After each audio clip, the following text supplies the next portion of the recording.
Welcome back the scholars academy online courses के YouTube channel पर आप सभी का स्वागत करता हूं मैं संजय कुमार। और उम्मीद है कि आप सभी अच्छे होंगे, सुरक्षित होंगे, घर पे रहेंगे। ठीक है, घर पे होंगे और उम्मीद करता हूं कि आप अच्छे भी रहें और घर पे रहें और बैठकर एग्ज़ाम की तैयारी कीजिए। ठीक है, और एग्ज़ाम की तैयारी करने के लिए देखते रहिए हमारा स्कॉलर्स अकेडमी का यूट्यूब चैनल। तो चलिए शुरू करते हैं हम क्लासेज अपनी। हमने पहली क्लासेज शुरू की थी और उस क्लासेज में पढ़ा था हमने कि हार्ट क्या होता है, सर्कुलेटरी सिस्टम क्या है, हार्ट कैसे बनता है, उसमें ब्लड कहाँ से आता है, कहाँ से कैसे जाता है। ठीक है, हमने उसमें ये सब पढ़ा था। तो आज शुरू करते हैं हम अपनी बायोलॉजी की दूसरी क्लास। ठीक है, और बायोलॉजी की दूसरी क्लास शुरू करते हैं कार्डियक साइकिल से, जहाँ पे हमने क्लास 1 समाप्ति की थी, वहीं से हम शुरू करते हैं। ये थोड़ा अपना रिवीजन भी हो जाएगा कार्डियक साइकिल का दोबारा एक बार। ठीक है, इसको दोबारा से हम स्टार्ट करते हैं। अभी कार्डियक साइकिल शुरू करते हैं अपनी दूसरी क्लास आज की बायोलॉजी की। Okay, let's start cardiac cycle.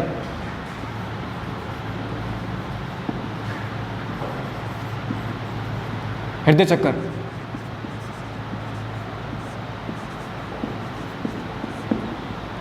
आपको बताया था मैंने कि जहां पे भी कार्डियक वर्ड आ जाए ना, कार्डियक,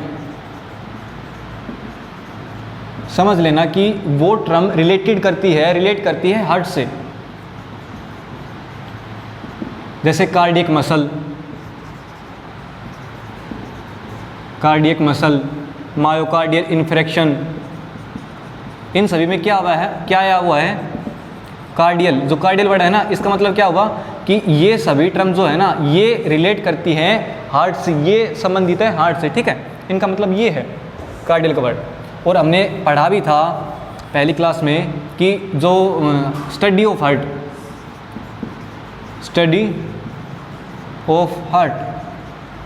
उसको क्या बोला था, कार्डियोलॉजी। और जो हार्ट का स्पेशलिस्ट होता है, स्पेशलिस्ट ऑफ हार्ट, उसको बोलते हैं कार्डियोलॉजिस्ट।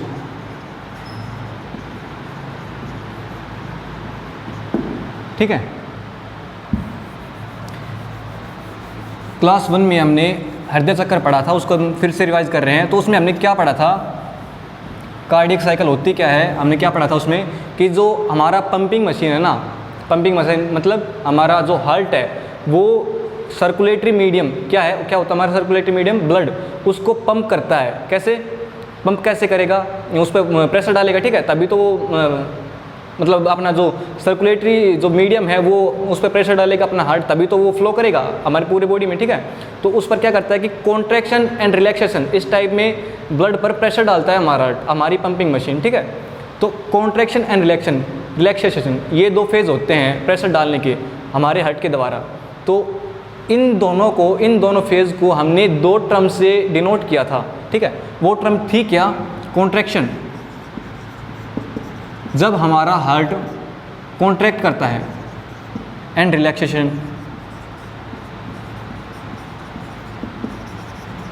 ठीक है, ये दो घटनाएं घटित होती हैं, तभी हमारा जो हार्ट होता है वो पंप करता है।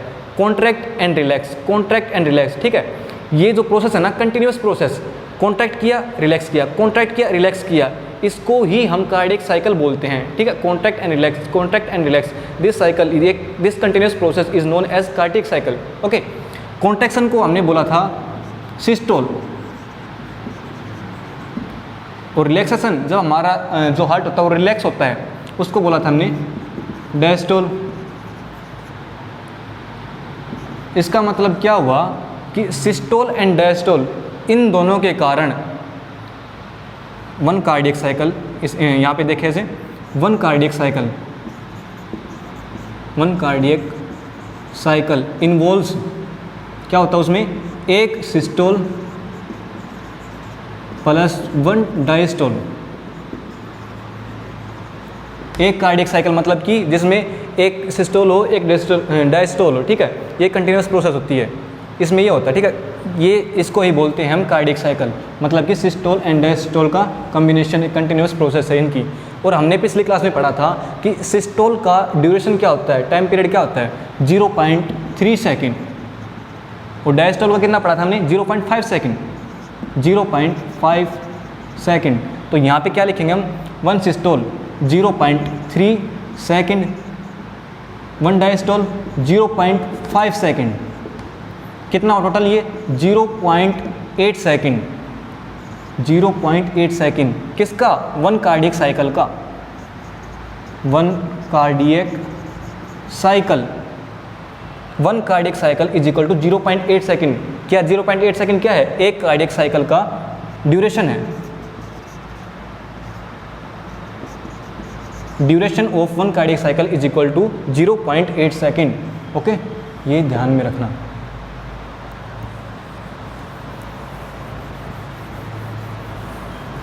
कार्डियक साइकिल में पढ़ी हमने सिस्टोल एंड डायस्टोल 2 टर्म। अब इन्हीं टर्म से हमारा अगला टॉपिक है ब्लड प्रेशर, बीपी।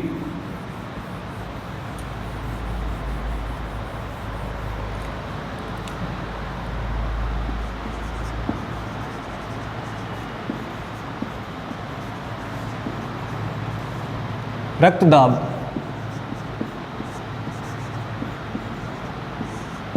ठीक है।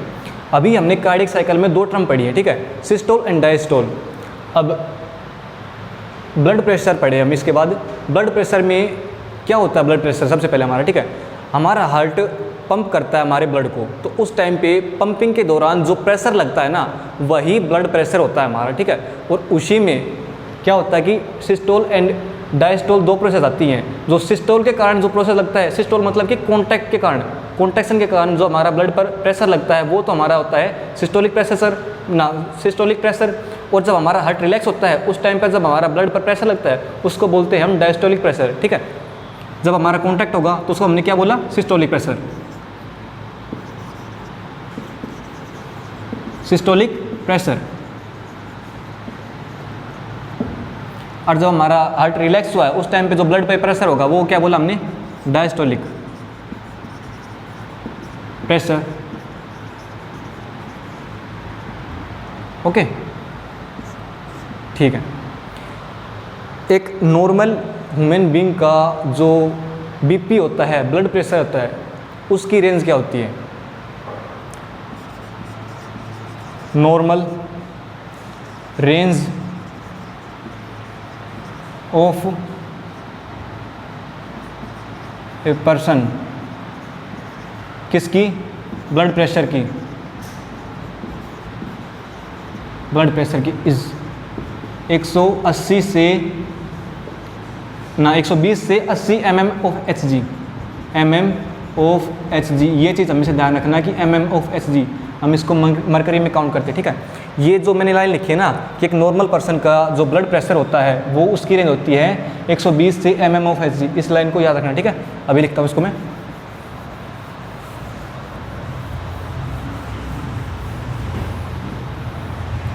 हाँ, नॉर्मल बीपी, एक सामान्य मनुष्य का कितना होता है normal BP, blood pressure normal. Okay, हमने लिखा अभी 120 से 80 mm ऑफ Hg, ठीक है। जो 120 है और जो 80 है, ये है क्या, अभी इससे पहले हमने क्या पढ़ा था कि systolic pressure and diastolic pressure. जो ये 120 है ना, ये तो होता है हमारा सिस्टोलिक प्रेशर, इसको डिनोट करता है, ठीक है। और जो 80 है ना, ये हमारा डायस्टोलिक प्रेशर को डिनोट करता है। ओके, ये तो था हमारा एक सामान्य इंसान का जो होता है ना, ये उसका 120 180 है। अगर ये सिस्टोलिक प्रेशर अपना बढ़ता है, डायस्टोलिक अपना प्रेशर जो अपना होता है, ये नॉर्मल सामान्य इंसान का वो बढ़ता है, तब सिचुएशन क्या होगी, 120 से बढ़कर अगर ये 180 हो जाता है और यहाँ पर अपना डायस्टोलिक प्रेशर 80 से बढ़कर 90 हो जाता है, तो 140 से जो 90 के जो ये रेंज है ना, ये रेंज या फिर ये फेज़ कहलाएगी, ये स्टेज कहलाएगी ब्लड प्रेशर की। इस स्टेज को कहेंगे हम हाइपरटेंशन, हाइपरटेंशन, ठीक है। अगर हमारा सिस्टोलिक प्रेशर और डायस्टोलिक प्रेशर 120 और 180 से कम हो जाता है हमारा नीचे, ठीक है, तब उस टाइम पे क्या स्टेज होगी, क्या स्थिति रहेगी, क्या कंडीशन होगी, ठीक है। उस स्थिति को क्या बोलेंगे हम, 120 से कम ये, और ये भी कम, कितनी, अगर सिस्टोलिक प्रेशर 90 आ जाए या ये 60, तो इस टाइम पे जो स्टेज होगी, उस स्टेज को कहा है हमने हाइपोटेंशन।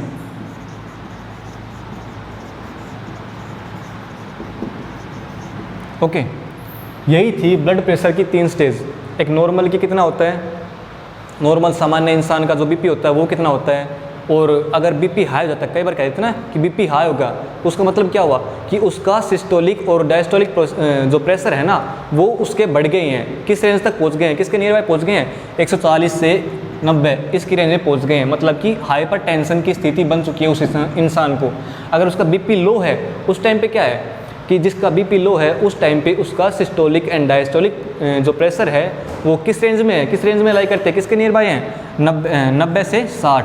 60 क्या है डायस्टोलिक प्रेशर, 90 क्या है सिस्टोलिक प्रेशर। ठीक है, ये था अपना बीपी का concept. Blood pressure, BP blood pressure. Blood pressure को मापते किससे हैं, इंस्ट्रूमेंट कौन सा है कि जिससे ब्लड प्रेशर को मापा जाता है।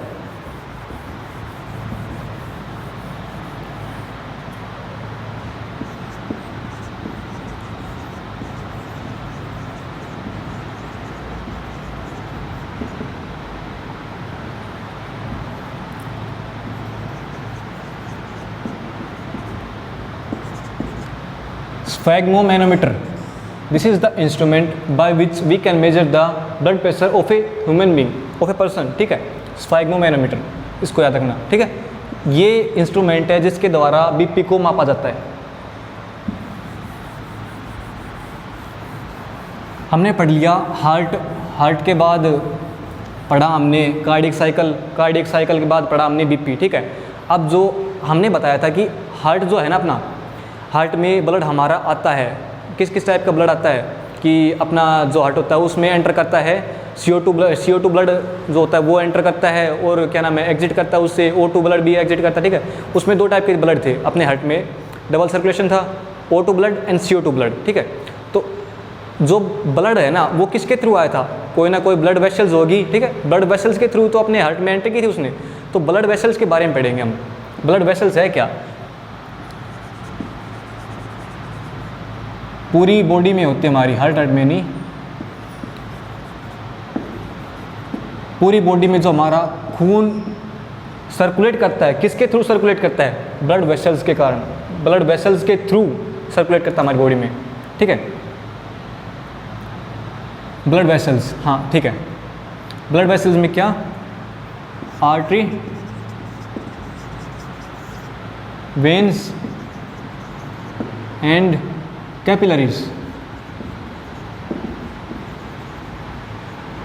ओके, ठीक है, आर्टरी के बारे में मैंने आपको बताया था जब हम हार्ट पढ़ा रहे थे उस टाइम पे कि आर्टरी में किस टाइप का ब्लड होता है। आर्टरी में होता है ऑक्सीकृत ब्लड, मतलब कि O2 ब्लड। ठीक है, वेन्स में किस टाइप का होता है, CO2। ठीक है, आर्टरी में बताया हमने कि O2 ब्लड होता है, लेकिन सिर्फ एक को छोड़कर, किसको, पल्मोनरी आर्टरी को छोड़कर।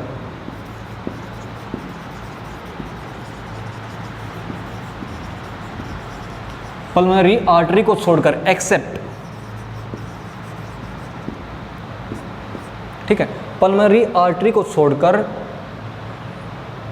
जो और बाकी आर्टरीज है ना उनमें क्या सा ब्लड होता है, O2, और पल्मोनरी आर्टरी में कैसा होता है, CO2 ब्लड। ओके, एक बात याद रखना, मैंने उस टाइम पे बताई थी जब हम हार्ट पढ़ा रहे थे कि जहाँ पे भी आपको ये वर्ड दिख जाए ना, कौन सा वर्ड, पल्मोनरी, इसका मतलब क्या है पल्मोनरी, एक बार फिर से बताता हूँ इसके बारे में। ठीक है, पल्मोनरी, जहाँ पे भी आपको पल्मोनरी वर्ड दिख जाए ना तो समझ लेना कि ये टर्म रिलेट करती है लंग्स से। लंग्स की स्टडी को क्या कहते हैं हम, pulmonology, study of lungs, study of lungs क्या बोलेंगे,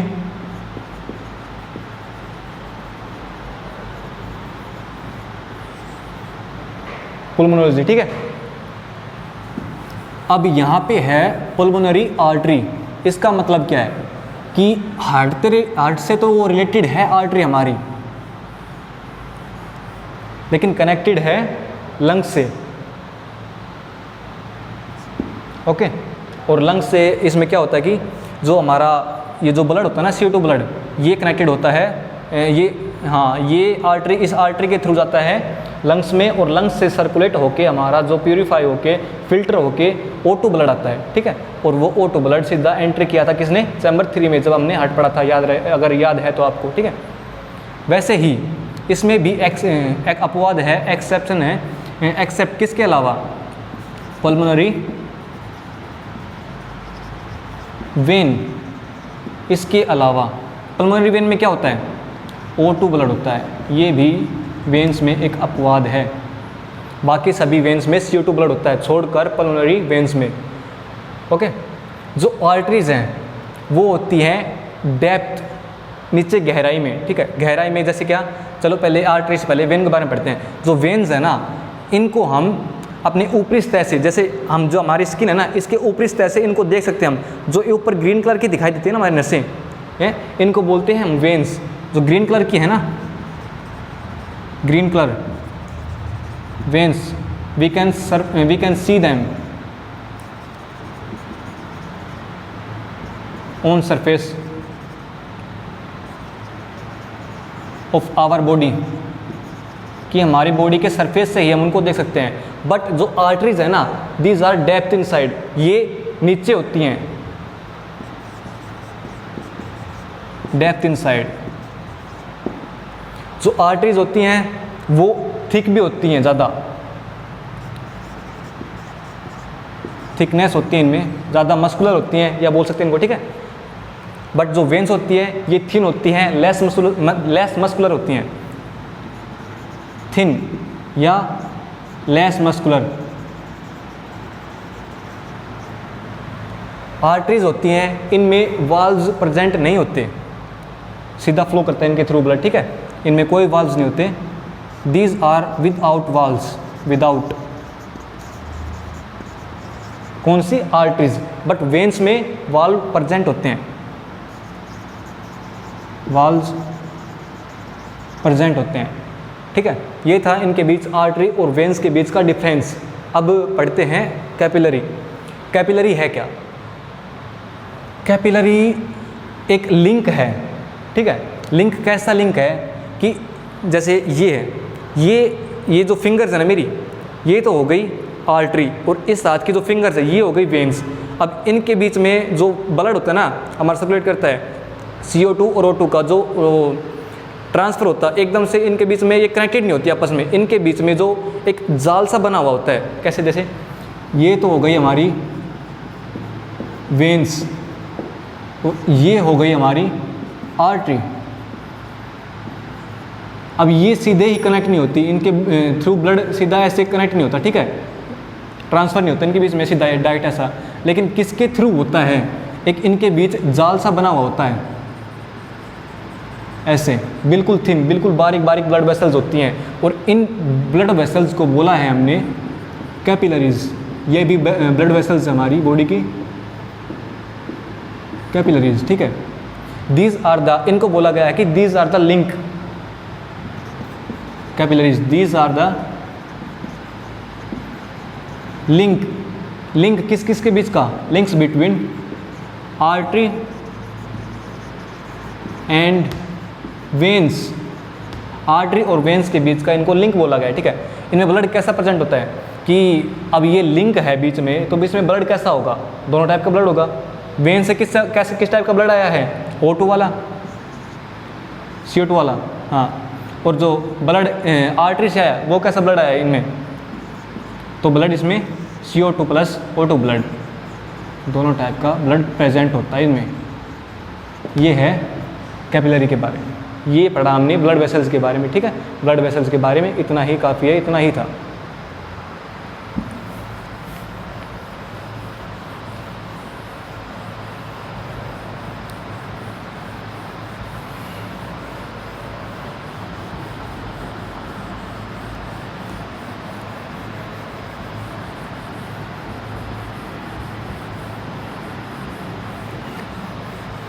ब्लड प्रेशर पढ़ लिया हमने, ब्लड वेसल्स पढ़ लिया हमने। अब हमारा जो सर्कुलेटरी सिस्टम, जो हमारा टॉपिक है ना, वो बिल्कुल समाप्त होने पे है। और हमारा अभी जो सर्कुलेटरी सिस्टम का लास्ट जो टॉपिक है वो बचा हुआ है हमारा हार्ट डिफेक्ट एंड ट्रीटमेंट, ठीक है। छोटा टॉपिक है, इसको कर लेते हैं, heart defect and treatments.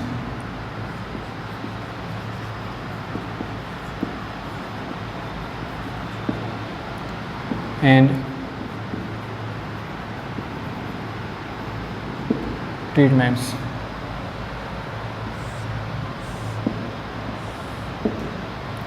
Heart defect, heart में कौन कौन से डिफेक्ट आते हैं, ठीक है।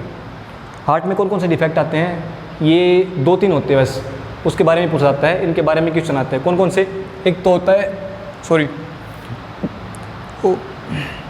ASD। ASD मतलब कौन सा डिफेक्ट है, आर्टेरियल सेप्टल डिफेक्ट, ठीक है, आर्टेरियल सेप्टल डिफेक्ट।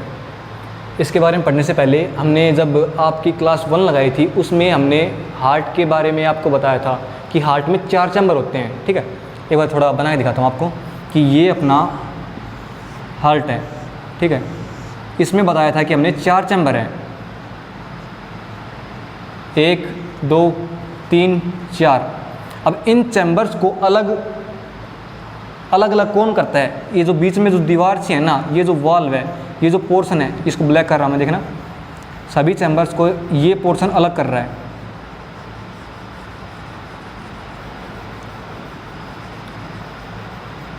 और इस पोर्शन को बोलते हैं सेप्टम वाल्व, ठीक है। यहाँ से लेकर नीचे तक सभी चैम्बर्स को अलग करती है। इस पोर्शन को बोलते हैं हम, एक वाल्व की तरह चैम्बर इन सबको अलग करती है ना, तो इसको बोला है हमने, इस पोर्शन को बोला है हमने सेप्टम वाल्व। और क्या होता है कि ASD में, आर्टेरियल सेप्टल डिफेक्ट में क्या होता है कि अपने दिल में है ना एक छेद हो जाता है, बिल्कुल पतला सा छेद, बिल्कुल बारीक सा छेद। और ये छेद कब होता है कि ज़्यादातर जो इससे केस होते हैं वो होते हैं जन्म के टाइम, ठीक है। कॉन्सेंट्रियल डिजीज, बर्थ से पहले, जन्म के टाइम जब हमारा हार्ट बन रहा होता है ना, उस टाइम पे होता है। उस टाइम पे क्या होता है कि जब हमारी जो मसल्स हैं बन रही होते हैं, उस टाइम पे बिल्कुल बारीक सा होल रह जाता है, या तो यहाँ पे रह जाएगा या यहाँ पे रह जाएगा, ठीक है, बिल्कुल यहाँ पे या फिर यहाँ पे बिल्कुल बारीक सा हो जाता है, ठीक है।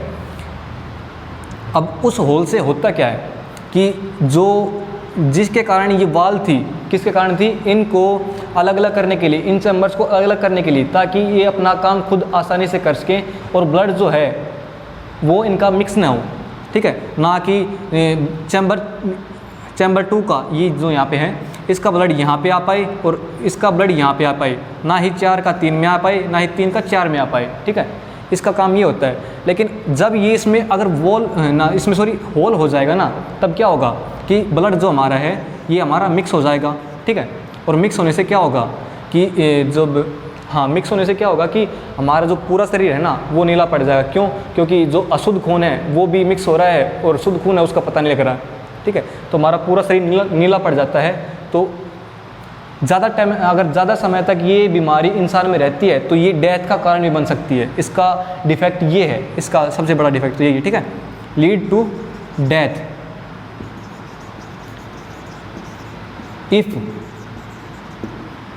if this disease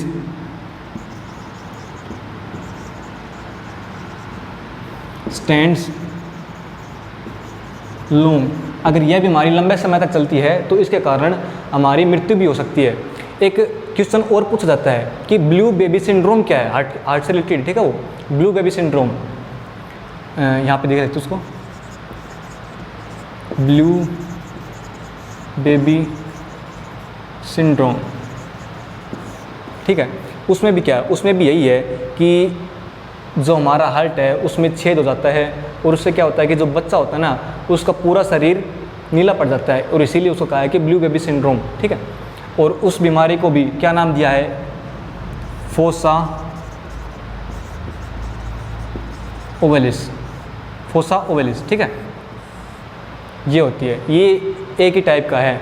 इनमें यही है कि एक अपना जो अपना हार्ट होता है उसमें छेद हो जाता है और अपना चेंज हो जाता है। लेकिन आपको अगर जे आ जाए कि ASD क्या है, ब्लू बेबी सिंड्रोम क्या है, फोसा ओवेलिस क्या है, तब आपको पता रहे कि हाँ बात वही है कि हमारे दिल में जो है एक छेद है, जो सेप्टम वॉल्व है उसमें छेद हो जाता है, और जो ब्लड होता है हमारे चैम्बर्स में वो इंट्रैक्शन होता है, उसके कारण हमारा पूरा शरीर नीला पड़ जाता है और लीड्स टू डेथ। लेकिन इसके बारे में एक बात है कि ये बीमारी जन्मजात, ठीक है, इसके चांसेस होते हैं ज़्यादा कि ये जन्म से पहले ही होती है या फिर जन्म के दौरान होती है, ठीक है, लेकिन ये बीमारी बचपन में भी हो सकती है, अर्लियर इन चाइल्डहुड, उस टाइम पे भी हो सकती है, इन्फेंसी के दौरान भी हो सकती है बीमारी, ठीक है, ज़रूरी नहीं है कि उस टाइम पे ही होगी, जन्म के दौरान, ठीक है, जन्म से पहले ही होगी, ये जन्म के बाद भी हो सकती है। इसके बारे में बात ये है, ठीक है, ओके। ESD, हाँ, इसके बारे में पढ़ लिया हमने। अब इसके बाद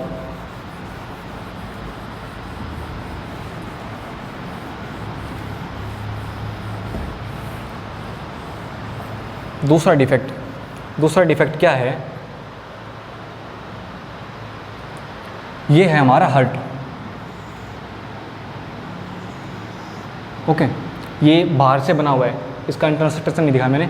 अब इसके बाहर, ये हमारा हार्ट है, अब इसके जो सरफेस है ना, बाहर का सरफेस, इसके बाहर के सरफेस के ऊपर ऐसे इस टाइप में कुछ नसें होती हैं, ठीक है, आर्टरीज, इनको आर्टरी बोलते हैं। इनका नाम क्या रखा है? कुछ गुदी हुई होती हैं, ठीक है, उठी हुई होती है कुछ आर्टरीज, और इन आर्टरीज को बोला हुआ है, इसके सरफेस पे होती है बाहर, और इन आर्टरीज को बोला हुआ है हमने कोरोनरी आर्टरी। और इन आर्टरीज का काम क्या होता है? ब्लड को ले जाना। आर्टरीज का काम तो यही है कि ब्लड को ले जाना, लेकिन इनके अंदर O2 ऑक्सीजन की मात्रा ज़्यादा होती है, एनरिच्ड विद ऑक्सीजन ब्लड, ठीक है। अब इनका काम क्या होता है कि जो अपनी जो पेशियाँ हैं ना, हार्ट की जो पेशियाँ हैं, इनकी जो हार्ट की पेशियों तक ज़्यादा ऑक्सीजन को लेके जाना, ताकि ये जीवित रहे। अगर ऑक्सीजन इन तक नहीं पहुंच पाएगी तो क्या होगा? ये अपनी मांसपेशियाँ मर जाएंगी, ठीक है। इसके बारे में देखते हैं कि कैसे। आपने पढ़ा होगा ना कि उसको, सुना भी होगा, अक्सर हम यही सुनते हैं कि उसको हार्ट अटैक आ गया। हार्ट अटैक होता क्या है, कैसे आता हुआ हार्ट अटैक, ठीक है। Heart attack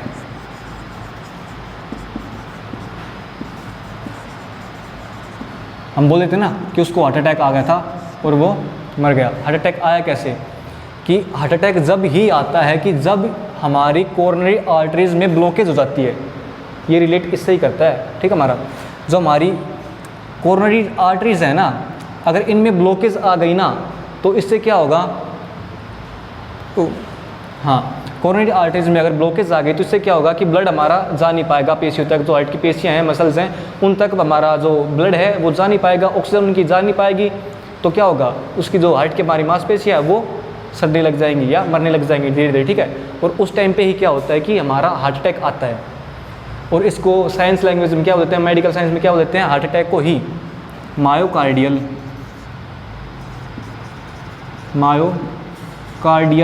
infection. अब यहाँ पे जो वर्ड है ना, इन्फेक्शन, इस वर्ड का मतलब क्या है कि जिसके साथ भी लग गया ना, इन्फेक्शन का मतलब होता है कि किसी ऑर्गन तक ऑक्सीजन का न पहुँच पाना, ठीक है। और मायोकार्डियल वर्ड का क्या मतलब क्या है? मायो और कार्डियल का बताया था हमने, मतलब क्या है? कार्डियल का मतलब किससे रिलेट करता है? हार्ट से। और मायो का वर्ड किससे रिलेट करता है? ये क्लास हमने 1 में बताया था। Study of muscles is myology,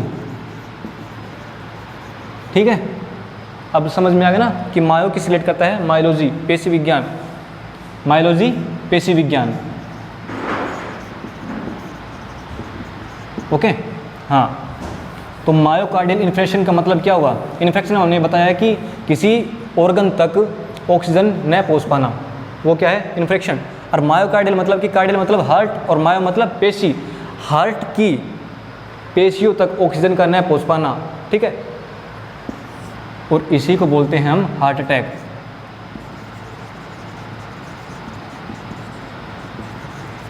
एक पूछा जाता है कि हार्ट अटैक किस किस के कारण आता है, मतलब कि क्या रीज़न होता है, किसके कारण नहीं, मतलब रीज़न क्या होता है कि हार्ट अटैक क्यों आया। एक तो हमने बताया कि कोरोनरी आर्टरीज में ब्लॉक हो जाती है ना, तो उसके कारण हार्ट अटैक की शिकायत हो जाती है। और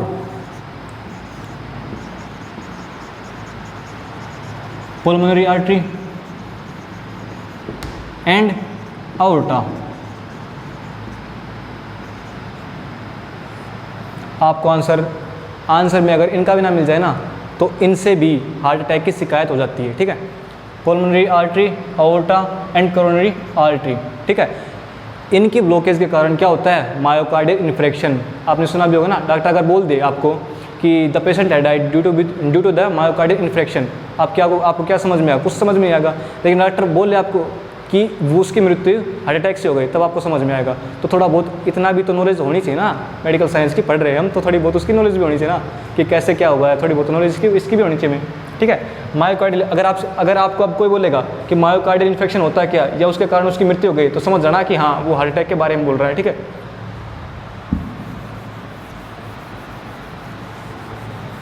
थोड़े पढ़े लिखे हो तो थोड़ी नॉलेज भी होनी चाहिए ना, टेक्निकल वर्ड हमें पता ही होने चाहिए कि क्या है उनका मतलब, क्या नहीं है।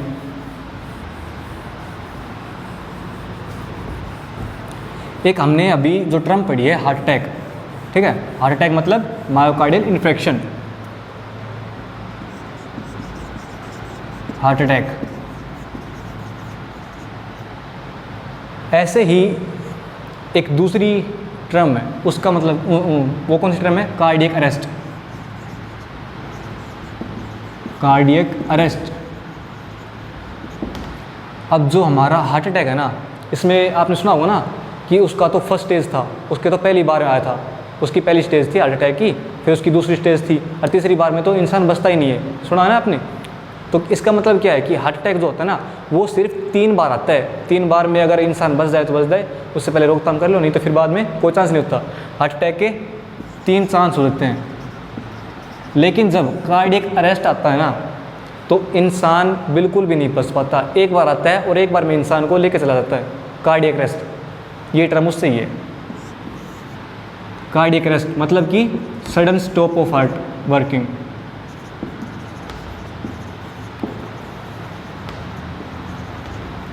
इसका कार्डियक अरेस्ट मतलब कि एकदम से अपने दिल का काम बंद कर देना। अब हमने बताया था कि हार्ट अटैक किस रीज़न के कारण होता है, 3 ब्लॉकेज के कारण, ठीक है। एक ब्लॉक किसकी बताई थी हमने कि अगर कोरोनरी आर्टरी ब्लॉक हो जाए, आओर्टा ब्लॉक हो जाए, या पुलमोनरी आर्टरी ब्लॉक हो जाए, उनके कारण क्या होती है, हार्ट अटैक की शिकायत बन सकती है। और इसमें कार्डियक अरेस्ट में क्या होता है, कार्डियक अरेस्ट में क्या हो जाता है कि हमने जब हार्ट पढ़ाया था उस टाइम पे हमने बताया था कि 3 चीज़ें थी।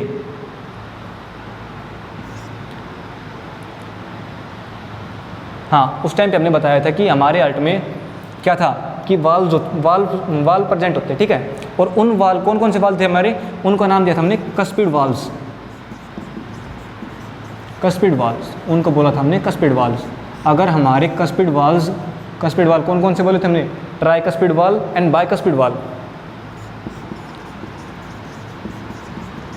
Tricuspid valve and bicuspid valve, ठीक है। अगर हमारे वाल्व काम करने बंद कर देते हैं ना, उसके कारण क्या शिकायत होती है, कार्डियक अरेस्ट की, ठीक है। ये था इन दोनों के बीच का डिफरेंस। और ये कार्डियक अरेस्ट एक बार में ही आता है, सिर्फ 1 चांस लीड टू, चांस नहीं होता, 1 चांस क्या बोलते हैं हम, चांस ही नहीं होता, एक बार में आता है और सीधा ही इंसान को लेकर चला जाता है, ठीक है। ये था इन दोनों के बीच का डिफरेंस।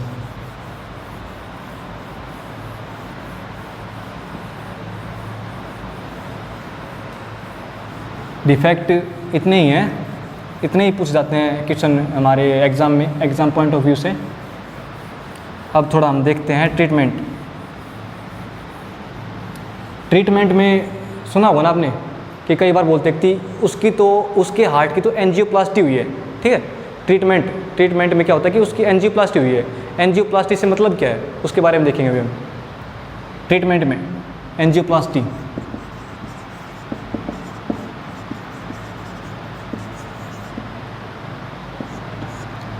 अभी पढ़ा था हमने कि हमारी आर्टरीज ब्लॉक हो जाती है।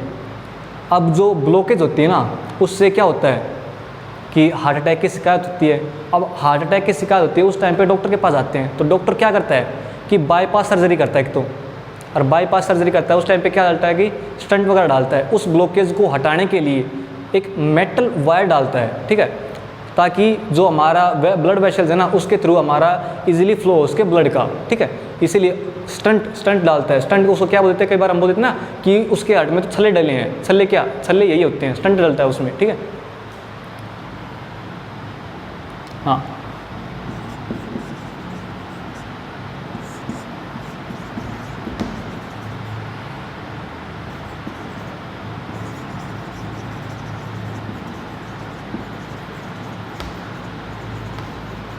ब्लॉकेज ऑफ आर्टरी,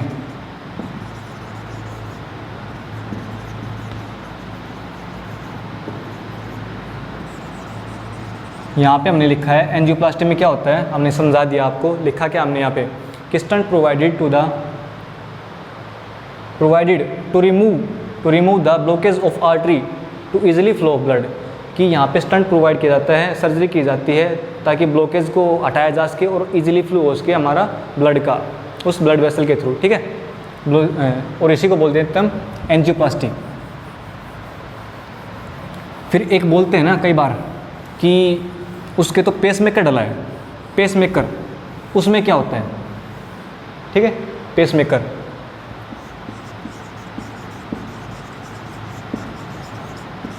पेसमेकर इस नाम से आपको कुछ याद आ रहा होगा कि इसका जिक्र हम पहले कर चुके हैं क्लास 1 में, ठीक है। क्लास 1 में कहाँ किया था, हमने बताया था क्लास 1 में कि जो हमारा हार्ट होता है ना उसमें हमारी होती है दो नोड कौन कौन सी बताई थी हमने, एक तो थी एसए नोड और दूसरी कौन सी थी, एवी नोड, ठीक है। ये जो एसए नोड थी ना इसका नाम बताया था हमने, क्या बताया था कि जो एसए नोड होती है this is a natural pacemaker of our heart, natural pacemaker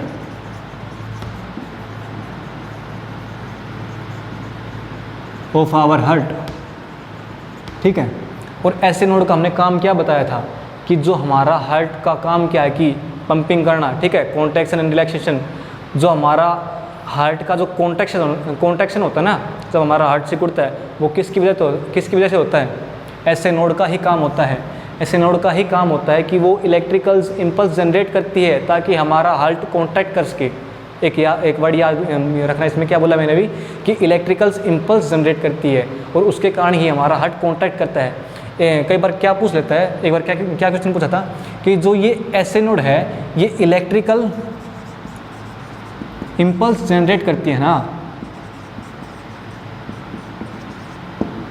वो किस फॉर्म की है, किस फॉर्म की से मतलब क्या मेरा कि एसी की है या डीसी की है, एसी या डीसी, तो वो होती हैं एसी फॉर्म की, ओके, याद रखना इस बात को भी कि एसी इलेक्ट्रिकल इम्पल्स जनरेट करती हैं एसी नोड ताकि हमारा हार्ट कॉन्ट्रैक्ट कर सके, और एसए नोड को ही बोला है हमने नेचुरल पेसमेकर।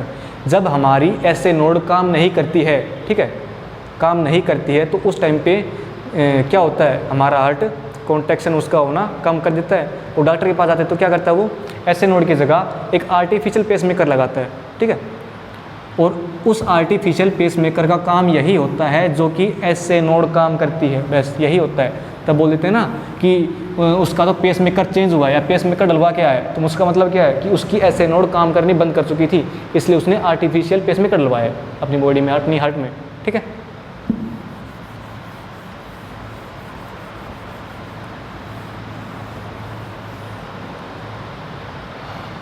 यहाँ पे अपने ट्रीटमेंट भी पूरे हो चुके हैं, ओके। मेरी नज़र में आपको बेस्ट दिया है मैंने अपना, सब कुछ आपका सिलेबस जो है आपके अकॉर्डिंग जितना आपको ज़रूरत होता है उतना पढ़ाया गया है। बाकी अगर आपको लगता है कि कोई भी दिक्कत है या कोई भी टॉपिक बाकी रहा है तो आप कमेंट सेक्शन में नीचे लिख सकते हैं या फिर मेरे से कॉन्टेक्ट कर सकते हैं, ठीक है। बाकी मिलते हैं आपको नेक्स्ट क्लास में, और अगला टॉपिक हम स्टार्ट करेंगे न्यू ब्लड से, ठीक है। अभी कंटिन्यू प्रोसेस चल रहा है ना, हमने पढ़ा हार्ट के बाद ब्लड वेसल्स के बाद पढ़ा हमने क्या नाम है ब्लड प्रेशर, तो बाकी ये कंटिन्यूस प्रोसेस में हम पढ़ लेते हैं अपना, ठीक है। अब इसके बाद सभी कंटिन्यू चलेगा, कोई दिक्कत नहीं है, सब कुछ समझ में आएगा, कंटिन्यूटी रहेगी अपने पैटर्न में, ठीक है। तो मिलते हैं आपसे नेक्स्ट क्लास में, आज के लिए इतना ही, ओके।